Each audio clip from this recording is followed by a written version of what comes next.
Mas é uma honra muito grande receber o Dr. Edson Moreira. Dr. Edson, como é que está o senhor? Tudo bem?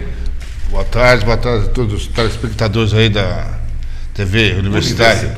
A grande... Aliás, nós estamos também na internet, indo para todo mundo. Dr. Edson, a Elvia nos faz companhia sempre às quintas-feiras, é uma grande jornalista. Eu tenho visto o senhor, de vez em quando o senhor vai ao Datena, né? O Datena, o filho dele se formou aqui em Uberaba, ele é de Tiros, mas trabalhou em Ribeirão Preto. Na realidade, a gente vai em todos os canais, né? Todos os canais.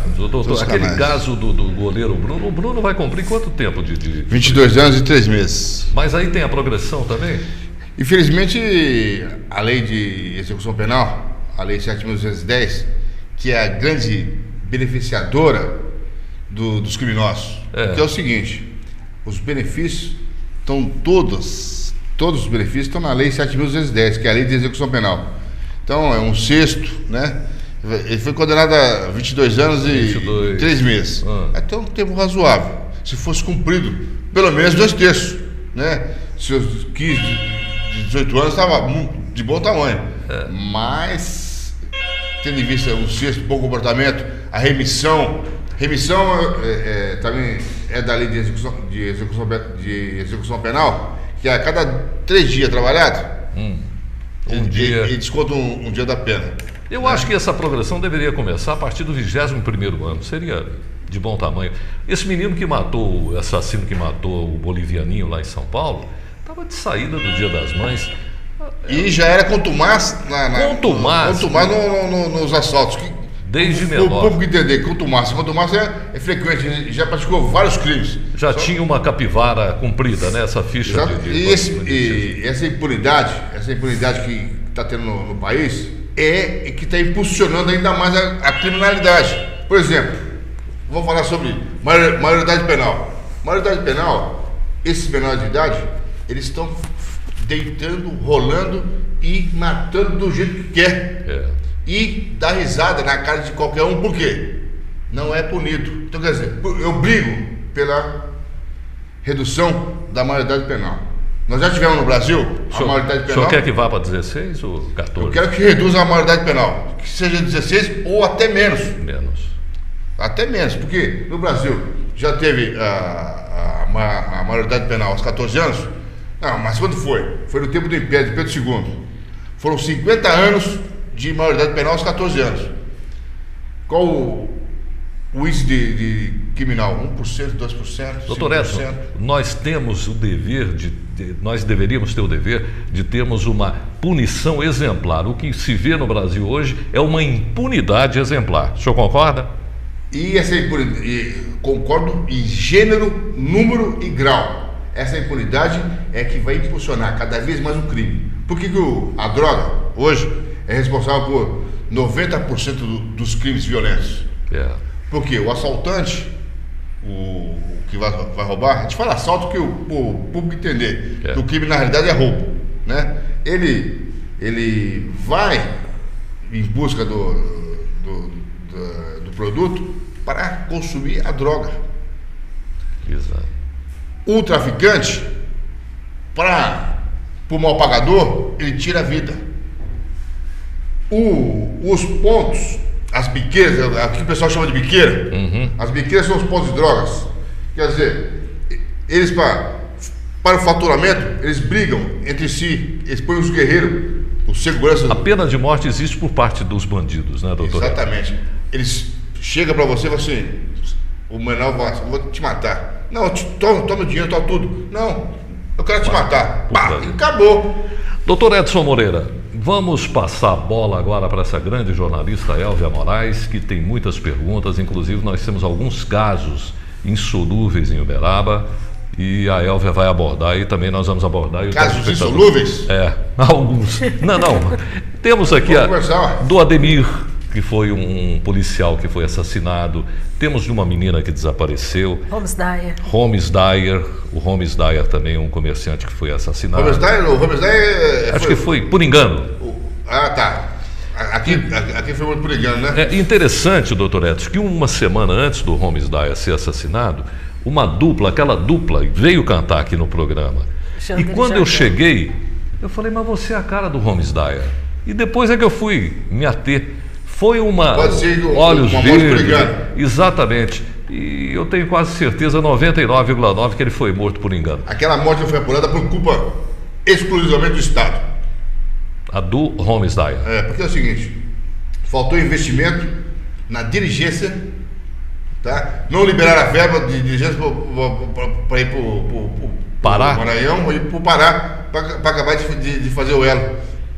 Okay. Tá entendendo? Então, quer dizer, ninguém vai tirar dinheiro do bolso, né? Para custear despesa. Embora fiz isso muito. E em Uberaba tem muitos também que fazem. Com certeza, o Grilo. O Eli Grilo é um deles. O Eli já tirou. Elvia, a bola tira até hoje, né? A bola está na marca do pênalti, mas não é o Júlio César que está lá, não. Pode ficar tranquilo, pode chutar à vontade. Vamos lá. Bom, delegado, um prazer interagir com o senhor. E prazer se é possível perguntar, é até um caso que ainda está em andamento, mas sempre que o senhor está em Uberaba, a gente permite entender que existe novidade em relação ao caso Staciarini. O senhor pode falar alguma coisa a respeito? Esse caso Staciarini já está resolvido. Já está solucionado. O delegado Alexandre Fonseca, vou falar em Fonseca, eu quero até, no ar aqui, externar os meus sentimentos à família do doutor João Fonseca Perfeito, que faleceu, que está sendo... Foi inclusive secretário, agora. Foi secretário de segurança, foi chefe do departamento de investigações. O Uberaba está perdendo um cidadão, realmente, como já perdeu o Chico Xavier e outros mais. Esse caso de Djalma Bessa foi investigado pelo doutor Alexandre Fonseca. Eu estava lendo o relatório do doutor Alexandre, é um relatório altamente técnico. O Ministério Público, principalmente o Ministério Público do Interior, ele tem que estudar um pouco mais de medicina legal. Ele tem que entender um pouco mais de medicina legal, porque é o seguinte, qual vai ser a função do Ministério Público nesse caso? Levar aos jurados, convencer os jurados que aquele que ele está acusando é o que matou. E como que ele vai fazer nesse caso aqui? Houve uma demora em insercionar homicídio para esse caso. Se é homicídio acionado de imediato, eu tenho certeza que esse caso já estava rachado há muito mais tempo. Houve mudança no cenário, doutor? Não houve mudança no cenário. Não, o cenário do crime permaneceu do mesmo jeito. O pessoal entrou, alguma coisa pode ter mudado, alguma coisa pode ter mudado. Mas enfim, o senhor falou que o caso está esclarecido? Está esclarecido. Então, o autor é o Djalma Bessa Ferreira, vulgo Tisha. O que acontece? Eu pontuei alguns... Como o relatório é muito técnico, eu analisei e pontuei algumas importâncias nisso aqui. Dentre elas, a mais importante é essa aqui. O que diz essa a palavra, pronuncia. Vamos ver se você já tem mais uma. Peraí, só um minutinho. Cronotanatognose. Cronotanatognose. O que seria isso? Thanatos é morte, né? Exatamente. Não. Cronotanatognose. Aqui é cronotanatognose. Isso. Então, Thanato é morte. Cronologia da morte. Vamos simplificar para o público entender. Cronologia da morte. Cronotanatognose. Exatamente. Então, esse relatório ele é altamente técnico. Pela cronologia da morte, quando o perito começou a examinar o cadáver no local do crime, ele distava mais ou menos entre 12 horas de morte e 16 horas de morte. Já estava com rigidez? Já estava rígido, a rigidez. Inclusive, ele foi surpreendido dormindo. A posição que ele foi golpeado, A morte foi instantânea, ele continuou naquela posição. Tanto é que o perito mexia o corpo e a posição era a mesma, devido à rigidez, que já estava sedimentada. Esse tipo de morte é importante frisar pelo seguinte: quando uma pessoa morre, tem a força da gravitação, que é o sangue. O sangue ele vai descendo para a parte que está mais inclinada. Tá certo? Aí, a partir de 2 horas, começam a fixar-se as manchas hipostáticas, ou livores cadavéricos, cada um chama esse termo. O que acontece? Com essa fixação que estava lá já no Stassarini, nota-se que tinha esse tempo de morte. Pelo estudo que foi feito. Né? De 12 a 16 horas. 12 a 16. Quem estava com ele nesse momento? O Djalma. Então, aí é o ponto X central dessa investigação. Então, o promotor tem que passar isso para o jurado. Que o pessoal é muito acostumado a trabalhar com confissão. Não é. Tem que se analisar a prova técnica que tem nos autos. Tem que se estudar os autos. Tem que se estudar o laudo que o perito faz. E ninguém gosta de esquentar muita cabeça, não. Entendeu? O trabalho é muito, mas tem que ser. Esse é um caso que você tem que sentar sobre esse relatório e dissecá-lo com a miúde. E no detalhe por detalhe. Por quê? O tempo já correu. Então, nesse caso aqui, já tinha mais 18... de 12 a 16. 16 horas de morte. Estava com o Djalma, estava com ele no leilão, o Djalma levou ele até em casa e lá trocou o carro. Tá certo? Agora, por que o Djalma tinha um encontro com... Por que o Djalma tinha um encontro com o Stassarini às 9 horas da manhã e passou na casa dele para pegá-lo? Ele tinha que encontrá-lo lá na loja dele. E sabendo que ele estava atrasado para esse encontro, por que ele não voltou na casa do Stassarini para buscá-lo lá? Porque ele sabia que o Stassarini estava morto. E ele não queria ser a pessoa que ia encontrá-lo morto. E por que, na sua opinião, doutor Edson, nós estamos conversando com o doutor Edson Não, Moreira... tem outro detalhe importante também. Pois não. O instrumento utilizado para o crime, só quem é da casa é que conhece onde está esse instrumento. E o ponto principal desse crime, a assinatura dos golpes. A assinatura é que dá a decisão final em cima dele. Porque quem deu o golpe é especialista em abater gado, principalmente clandestinamente. Então, ele já avisou o técnico. Era o encarregado para a fazenda. Esses 2 golpes dados foi a assinatura, que só a pessoa que mata gado sabe desse golpe. Qual teria sido a motivação, doutor? A motivação é o seguinte: o Djalma, o Stassarini é uma pessoa altamente centralizadora.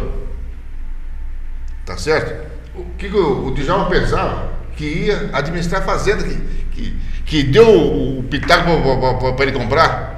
E todas as sugestões que eram dadas por... Tanto é que ele tentou comprar a fazenda, depois da morte do Stassarini. Ele e o irmão dele fizeram uma oferta para comprar essa fazenda.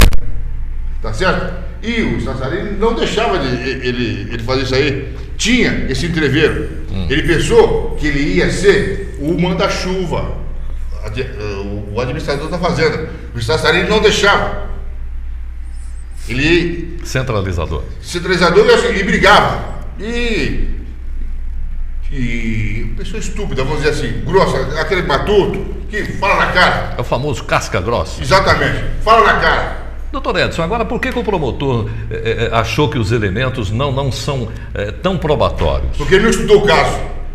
Se ele estudasse o caso a fundo, se ele conhecesse medicina legal, que o promotor de júri tem que conhecer de medicina legal.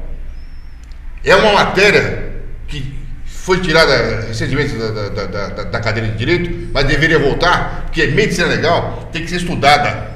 E esse caso aqui é o tipo de medicina legal. Vou dar um exemplo de você como promotor do interior, ele não gosta de trabalhar com prova técnica, gosta de trabalhar com confissão.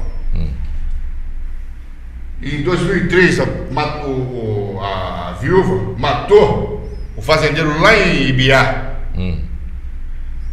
O local do crime, eles mascararam o local do crime. E uma das máscaras do local do crime, eles tentaram dizer que arrombaram a porta, a entrada da fazenda. Só que é o seguinte, o arrombamento estava de dentro para fora. Isso estava tudo nos autos, nós delimitamos a motivação, o porquê que foi morto, os torníferos que essa viúva deu para o filho não assistir, o sonífero que deu para a vítima. O senhor que desvendou esse caso? Eu fui lá em Ibiá desvendar esse caso. Então, eu estou contando isso aí porque o promotor não denunciou. Achou que queria confissão, a viúva. Aliás, quando o senhor fala, viu, doutor Edson, quando o senhor fala em medicina legal, que é uma matéria importante, o senhor usou um termo aí, assinatura, né? Assinatura do crime, exatamente. O assassino deixa uma assinatura? Ele deixou, nesse caso deixou. Nesse caso, mas em outros casos também? Suponhamos um cirurgião plástico que mate alguém, que esquarteje o corpo, deixa uma... O que é uma assinatura? Exatamente. É o modus operandi daquele... a maneira que a pessoa... No caso daquele japonês em São Paulo, com a loirinha, a branquinha que esquartejou o corpo, o senhor acredita que ela fez aquilo sozinha, sendo auxiliar de enfermagem ou formada em enfermagem? O senhor se recordou do dono da IOC? Conheço do IOC, do dono da IOC lá. Ali teve assinatura? Não teve assinatura ali. Não, no esquartejamento, mas o esquartejamento foi muito perfeito. Não. Aí foi porque ela é especializada, porque ela é enfermeira. Mas é uma espécie de assinatura, mas ela é reconfessa, então, né? Não, ali ela conhecia. Então, os detalhes da onde tinha que seccionar tudo. Exatamente. Seria uma espécie de assinatura. Nós temos algumas colocações, o Fernando Aelvia vai falar. Ele diz: parabéns, doutor, o senhor é um ótimo delegado. Eu agradeço. Mas agora, nós temos que fazer justiça nesse caso aqui, ó. O promotor tem que analisar, tem que estudar, porque a matéria de medicina legal, é a parte que faz toda a parte pericial. Mas ele não está com esses documentos? Está. E ele não estudou? Isso que é o relatório do caso. Mas na sua opinião... Ele está com esse e os outros também. Mas é o e nos outros pode ter muita mais coisa. O promotor é o Laércio, não é? Conceição? Bom, acho que o doutor Elvia, é o doutor Laércio? Porque o Ministério Público ele é divisível. Ele é divisível. O Ministério Público é divisível. Aliás, por falar nisso, o senhor nunca foi a favor da PEC 37 ou foi contra? Eu sou a favor de que quanto mais investigar, melhor. Ok. E não só os casos de repercussão, mas o doador de galinha também. Ok. E como também o delegado deveria fazer a investigação da ação civil pública. O inquérito da ação civil pública poderia ser feito pelo delegado. Vamos expandir tudo. Quanto mais pessoas, melhores. Ok, o Severino, o doutor Edson, procure criar uma campanha para que quando o bandido fosse preso, ele ser obrigado a mostrar a cara na mídia, porque assim muitos crimes seriam enunciados. E pressionar... Outra aberração que nós temos aqui, nos Estados Unidos ou nos outros países, o menor é identificado. Aqui não se pode mostrar a cara do menor. Eu acho isso um absurdo, criminoso, tem que ser mostrado. Por quê? Que tem vítimas do outro lado da televisão que pode reconhecê-lo. De repente o senhor vai para Brasília, porque o senhor é vereador, nós não sabíamos. Qual partido, doutor? Na atualidade eu sou do PTN. PTN. De repente o senhor vai para Brasília e entre nessa questão porque está difícil. E outra, ele quer que o senhor pressione a imprensa para perguntar aos juízes que soltam bandidos baseados em que eles soltaram os mesmos. Na lei que o Congresso faz. Tem que mudar o Congresso. O juiz, infelizmente, os nossos magistrados estão amarrados na lei. Ok. A lei os amarra. Ele tem que cumprir a lei. Doutor, só um minutinho que eu preciso falar dos nossos queridos parceiros. Olha, a Cantina do Nego tem mais de 30 pratos deliciosos. Você vai à Cantina do Nego, você tem self-service completo, você vai saborear pratos deliciosos. Você tem uma chapa com carnes fresquinhas, tudo feito com o maior rigor de higiene. Cantina do Nego, a Avenida Barão do Rio Branco, em frente ao Hotel Porto Belo, pertinho da rodoviária, e temos também Cantina do Nego, em frente à Eletrofonte. Direção do Nego e da Dona Lúcia, o casal 20 e também do filho Renato, a outra. Vamos depressa falar do Laboratório Padrão. O Laboratório Padrão, ele é espetacular. Só trabalha com reagentes e todo o equipamento Roche. A Roche, como vocês sabem, é líder mundial em diagnóstico médico. Laboratório Padrão, Praça do Uberaba Tênis Clube, comecinho da Marco Xerém, Leopoldino em frente à UPA, e temos também na Avenida da Saudade, pertinho do Hospital Regional. Laboratório Padrão.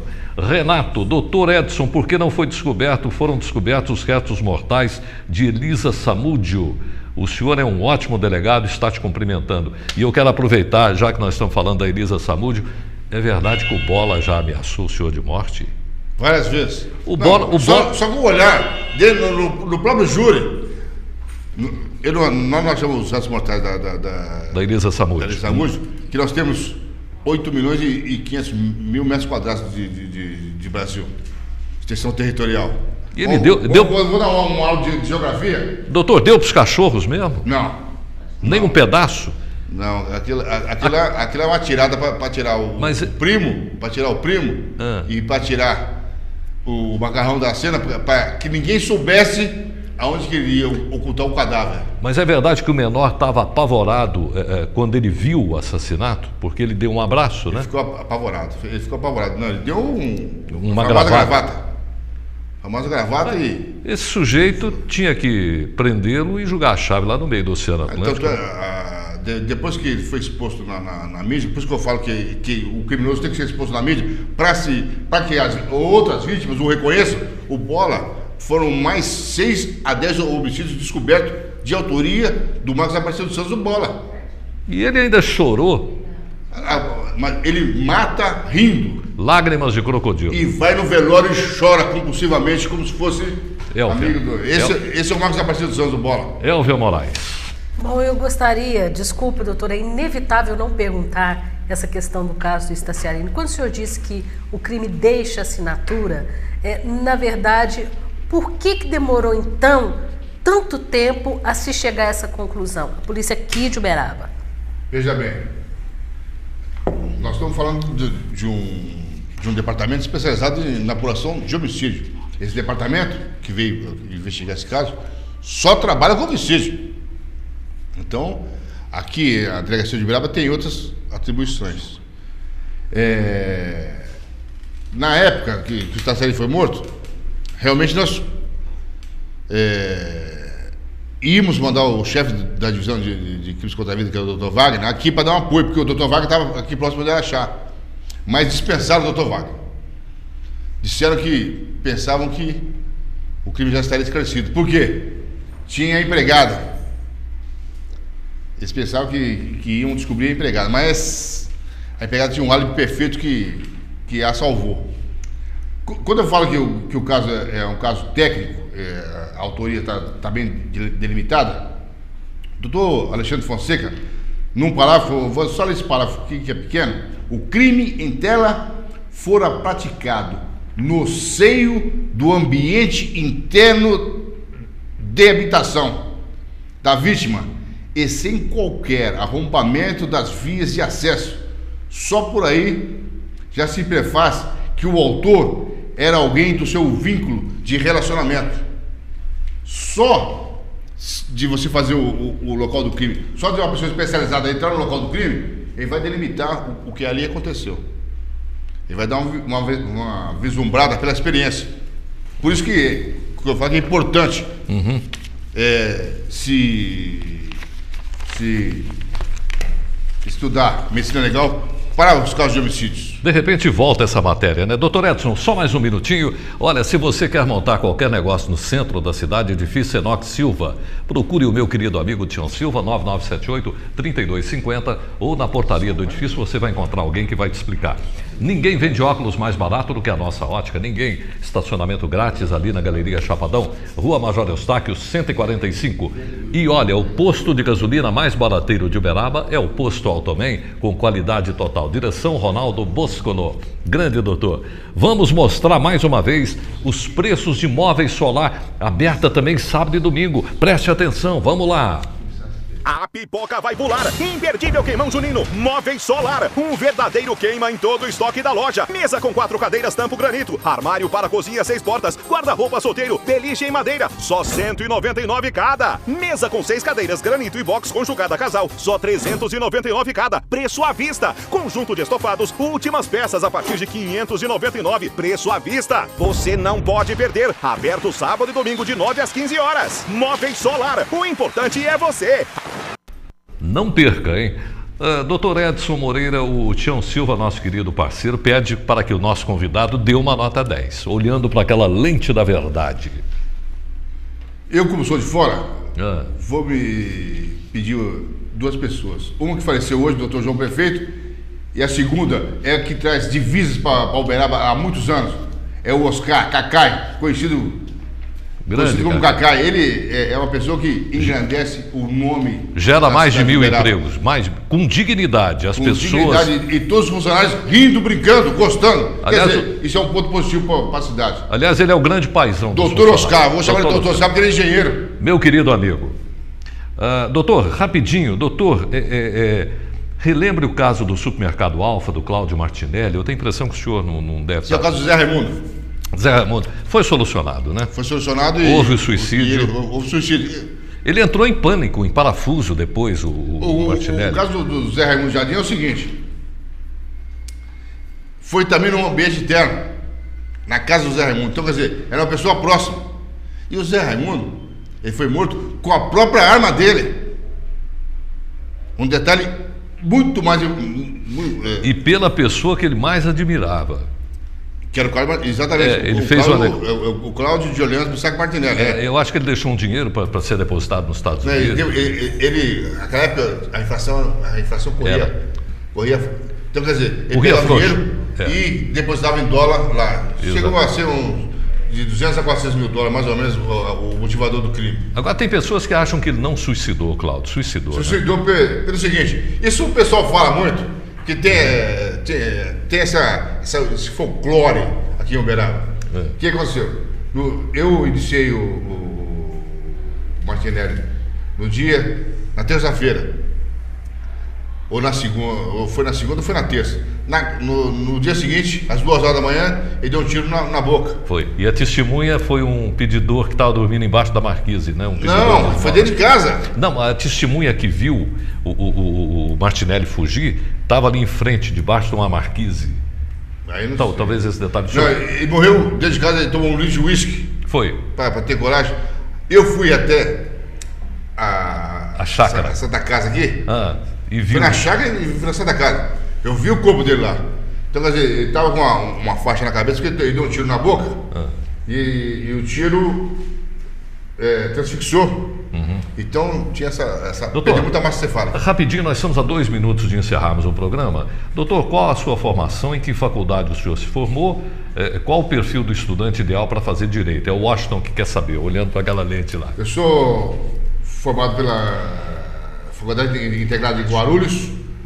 Sou especializado em criminalidade e segurança pública pela UFMG. Tenho diversos cursos de formação, inclusive no FBI. Tenho vários cursos, não vai dar para nominar aqui agora. Ok. E o perfil ideal é o seguinte, é ter vontade de saber o seu direito. O que você tem direito Esse é o melhor perfil para o estudante de direito. O que quer ser policial, o que quer ser promotor, o que quer ser juiz, esse é o perfil. Jogo rápido. O senhor é a favor da pena de morte? Ou e em alguns casos, sim. O criminoso contumaz, ele não tem mais jeito. Você dá uma chance para ele. Ele volta a cometer o crime, por exemplo, latrocida, estuprador, homicida. Bola. Esse que matou o garotinho. Não tem mais jeito. Okay. Esse pessoal, o Estado vai desperdiçar. Mas como isso é uma causa pétrea, isso não pode ser mexido. Ao contrário do que se fala da maioridade penal. Não é causa pétrea, não, é mentiroso. Quem fala isso é mentiroso. Eu falo isso aí porque mas a cláusula da Justiça fala isso. Mas a cláusula pétrea cai em regime de guerra, não cai? Só em regime de guerra. Só é prevista pela mas praticamente. Não. Já é prevista na Constituição a pena de morte em caso de crime de guerra. Crime de guerra, ok. Elvia, sua última pergunta, Elvia Moraes. Bom, doutor, face ao aumento dos casos de estupro, o senhor é favorável à chamada castração química? Sou, com certeza. Ao estuprador? Sim. Com certeza. Tudo que for para beneficiar a sociedade em prol do criminoso, eu sou a favor. A sociedade produtiva que trabalha, o trabalhador, a trabalhadora que vai lá, que tem isso aí, tem que ser salvaguardado. O criminoso não. O criminoso, ele vai cometer um crime, vai receber R$900 por mês e o trabalhador ganha um salário mínimo. Isso. Quem ele matou não ganha nada. Doutor Edson, foi um prazer muito grande receber o senhor aqui. Olha, muito grato. Elvinha Moraes, obrigado, minha santinha. Beijo. Olha, amanhã teremos mais um Falou e Disse. E vamos dedicar o programa de hoje, cortando a música, por favor, ao doutor João Perfeito, que era nosso grande amigo e continua sendo no plano espiritual. Fiquem com Deus. Até amanhã. Tchau, tchau.